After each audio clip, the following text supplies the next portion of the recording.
ముందుగా ఇక్కడికొచ్చిన మీడియా వాళ్ళందరికీ thank you. ఇంకా ప్రతి సినిమాకి పాజిటివ్‌గా అప్ ఫ్రంట్ అయ్యి వచ్చి బ్లెస్ చేస్తున్న అరవింద్ గారికి కూడా thank you so much. Love me if you dare cinema గురించి చెప్పాలంటే first direction department and production department గురించి మాట్లాడాలి. నేను ఇప్పటివరకు వినడమే కానీ చూడడం ఇదే ఫస్ట్ టైం. యాక్టర్స్ కన్నా అందరికంటే ఎక్కువ కష్టపడేది డైరెక్షన్ డిపార్ట్మెంట్, ప్రొడక్షన్ డిపార్ట్మెంట్. మొన్న మేము డబ్బింగ్ చేస్తున్నాము. అక్కడ మా డైరెక్షన్ డిపార్ట్మెంట్ అందరి ఫేసెస్ ఇట్లా ఫుల్ డల్ అయిపోయినాయి. అయినా కానీ వాళ్ళు నిద్ర లేదంట. ఆ రోజు పొద్దున 6:00 ఏమో పడుకున్నారంట, 6:30కి లేచినారంట. అదే అవన్నీ పక్కన పెట్టేసి అంతే ఎనర్జీతోని, అంతే ఇంట్రెస్ట్ అండ్ లవ్ టువర్డ్స్ ప్రాజెక్ట్తోని పనిచేసినారు. షూట్స్లో మనకన్నా ముందు వాళ్ళే ఉంటారు, షూట్స్ అయిపోయిన తర్వాత వాళ్ళే, మళ్ళీ షూట్ అయిపోయిన తర్వాత కూడా నెక్స్ట్ డే ఏముంది ఏం కదా అని చెప్పేసి ప్లాన్ చేసుకుంటూ వస్తారు. అండ్ రేపటి దినం ఈ సినిమా మంచిగా సక్సెస్ అయ్యి మంచిగా బయటికి వస్తే మా అందరితో పాటు మీ అందరికీ కూడా సక్సెస్ రావాలని హార్ట్ఫుల్గా కోరుకుంటున్నాను నేను.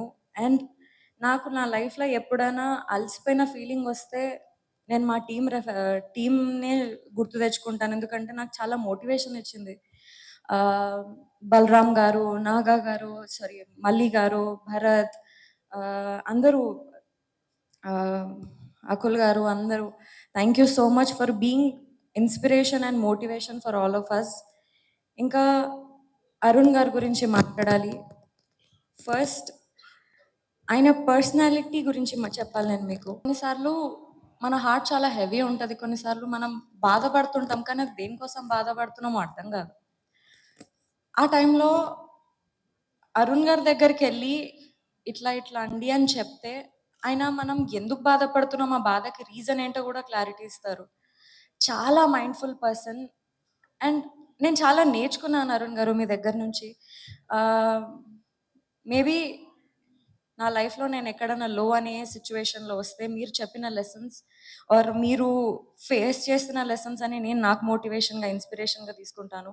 Thank you so much. And మీకున్న నాలెడ్జ్ని, మీకున్న డిఫరెంట్ పాయింట్ ఆఫ్ వ్యూని ఈ సినిమాలో డైలాగ్స్ రూపంలో మా అందరి ముందు పెట్టినందుకు థ్యాంక్ యూ సో మచ్.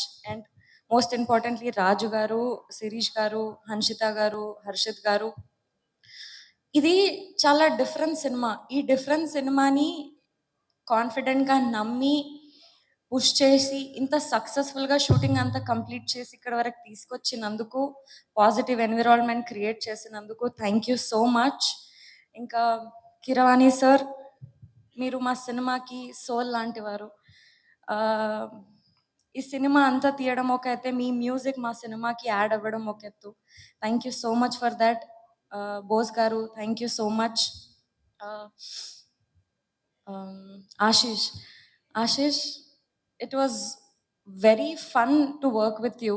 నేను ఫస్ట్ సినిమాలో కొంచెం భయపడుతూ ఉండేదాన్ని, బట్ ఈ సినిమాకి వచ్చేసరికి నాకు భయం కన్నా ఎక్కువ ఒక మంచి కాంపిటీషన్ ఆర్ మంచి అంటే ఒక లెర్నింగ్ స్టెప్ లాగా అనిపించేది. సెట్లో మేము పర్ఫామ్ చేసేటప్పుడు కూడా మేమిద్దరం రిహార్సల్స్ చేసుకొని మంచి అండర్స్టాండింగ్కి, డైలాగ్స్కి అన్నీ ప్రాపర్గా సెట్ చేసుకొని చేసేవాళ్ళం. You are a very good actor. It was fun to work with you. And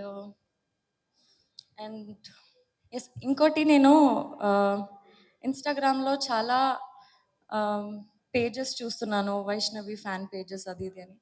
I don't think, అంటే ఏమో నేను ఇదంతా డిజర్వ్ చేస్తానో చేయనో అదంతా తెలీదు, బట్ వాళ్ళందరికీ కూడా నేను థ్యాంక్స్ చెప్పాలనుకుంటున్నా. నా అప్డేట్స్ గురించి సెర్చ్ చేసి, నా పిక్చర్స్ అన్నీ ఎడిట్ చేసి, అవన్నీ ప్రాపర్గా వాళ్ళు నాకు ఒక పిఆర్ లాగా నాకంటే ముందే నా అప్డేట్స్ అన్నీ ఇస్తున్నారు. Thank you so much for all of them also. ఇంకా అండ్ ఎస్, ఎవరైనా మర్చిపోయి ఉంటే క్షమించండి. థ్యాంక్ యూ సో మచ్ మీ అందరికీ కూడా. Thank you so much Vaishnavi. వాళ్ళు ఓన్లీ థ్యాంక్ యూసేనా, స్టోరీ ఏం లేదా? స్టోరీ లేదు. Thank you so much.